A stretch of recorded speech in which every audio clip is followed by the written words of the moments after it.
BNP chairperson Khaleda জিয়ার একান্ত সচিব এবিএম আব্দুস সাত্তার দাবি করেছেন, অন্তর্বর্তী সরকারের ৮ জন উপদেষ্টার সীমাহীন দুর্নীতির প্রমাণ নিজের কাছে রয়েছে।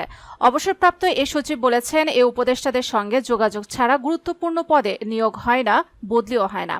তবে তিনি উপদেষ্টাদের নাম বলেননি। আব্দুস সাত্তার বলেন, জুলাই আন্দোলনের রক্তের উপর দিয়ে চেয়ারে বসা অন্তত ৮ জন উপদেষ্টার দুর্নীতির প্রমাণ গোয়েন্দা সংস্থার কাছে রয়েছে, কিন্তু ব্যবস্থা নেওয়া হচ্ছে না। তিনি উদাহরণ দিয়ে বলেন, একজন উপদেষ্টা এপিএস এর অ্যাকাউন্টে ২০০ কোটি টাকা পাওয়া গেছে, তবু ব্যবস্থা হয়নি।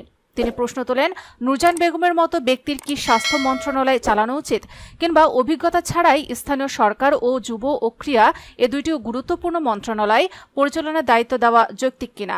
আব্দুস সাত্তারের বক্তব্যে সাড়া দিয়ে উপস্থিত কর্মকর্তারা হাততালি দেন। তার অভিযোগ, আওয়ামী লীগ সরকারের পতনের পরও দুর্নীতি কমেনি, বরং বেড়েছে।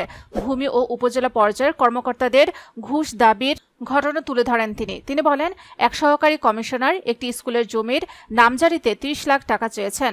ঢাকার আশেপাশের একজন ইউএনও একটি কারখানায় লে আউট পাস করতে ২০ লাখ টাকা চেয়েছেন। আব্দুস সাত্তার আরও বলেন, আমি একটি রাজনৈতিক দলের অফিসে বসি। গত বছর ৫ আগস্টের পর ওই অফিসে হাজার হাজার কর্মকর্তা কর্মচারী ভিড় করছেন।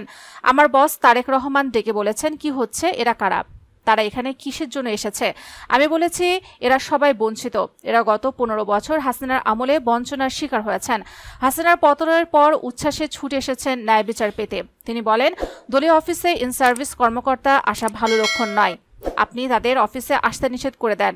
আমি অফিসের গেটে নোটিশ টাঙিয়ে দেই, ইন সার্ভিস কোনো কর্মকর্তা অফিসে আসতে পারবেন না। যদি কোনো সমস্যা থাকে অফিসার্স ক্লাবে আসবেন।